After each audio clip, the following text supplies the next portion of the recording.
Hey, Fertility Godmother family. I wanted to share with you a question from Sylvia in Michigan. She says, I don't have a problem getting pregnant, but staying pregnant is my issue. My doctors can't find anything wrong with me. What should I do? So that's exactly what we're going to talk about today. If you have no problem getting pregnant, but you have a hard time holding on to your baby, then this episode is for you. So come on, let's go, and welcome to the Fertility Godmother Show.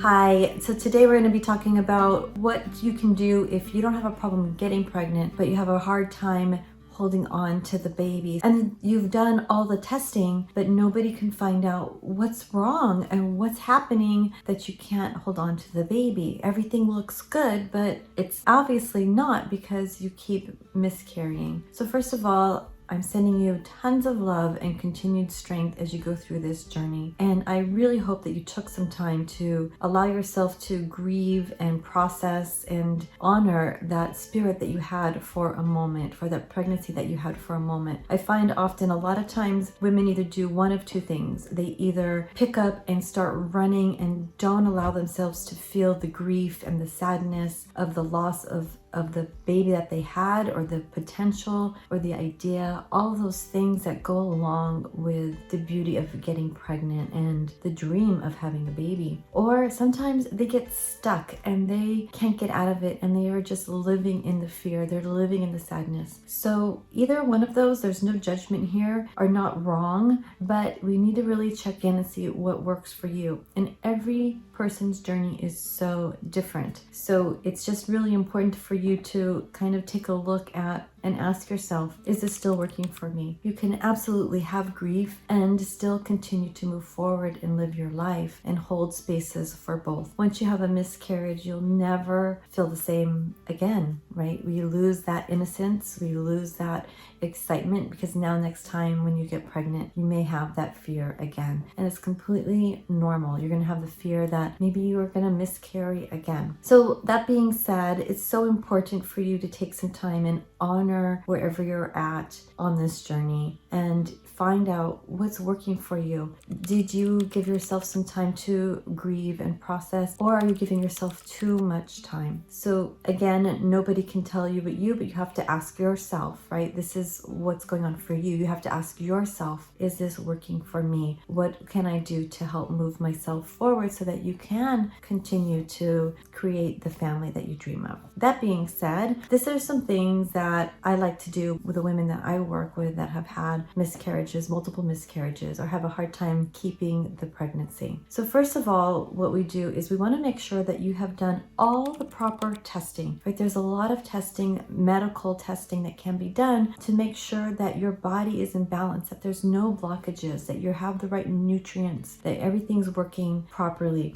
You don't have too much inflammation, that your body doesn't clot too quickly. There's no problems in the uterus. So those are some of the things that are going to be really important to make sure that you test first, right? And we do that often with the women that I work with. And the other thing is to take a look at your health, both you and your partner, because it takes two to make a baby. And oftentimes, especially if it's an early loss, oftentimes it can be contributed from the sperm. So we definitely want both you and your partner, to be as healthy as possible, right? You probably should have done some genetic testing and make sure that there's nothing that you're worried about passing on that could be causing miscarriages, right? We want to make sure we rule out all the things that we know, which you probably already have done by now, but I just want to bring it up because it's so important and oftentimes it gets overlooked. So we want to make sure from a Western medical standpoint, you've had all the diagnostic tests done so that we know that everything is in balance. And if you need help with that, I'm happy to help you. The other thing is making sure that you're both as healthy as possible and that you're eating nutritiously and that you're eating in a way to nourish a pregnancy. So oftentimes women think that they're eating really healthy, but sometimes there needs to be some tweaks there. So if you need some guidance on that, I created the Fertility Godmother's Fertility Diet book. You can just click on the link and download that free guide, and it can help you get started on the right path. And if you need more help, then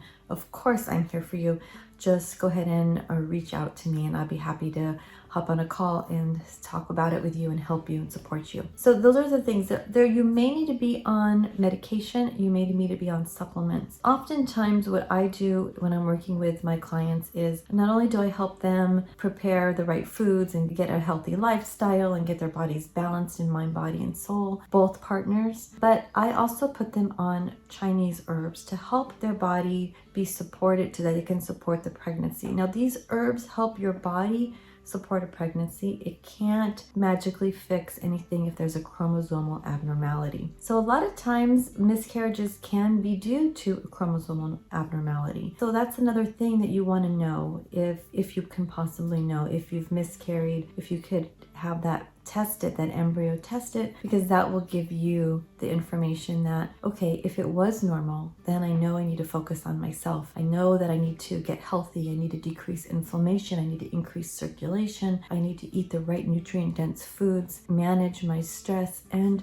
be able to hold a place for still feeling sad, but knowing that I really want this dream of having a family and taking those steps to move forward in that. So I hope you found this episode helpful. Again, you can click the link in the description for the Fertility Godmother's fertility diet suggestions. If you need more help, if you're at that place where you really need some support and guidance, then click the link and let's hop on a free 20-minute call. I call it a clarity session, and I'd love to be able to help you. So I hope you found this episode helpful.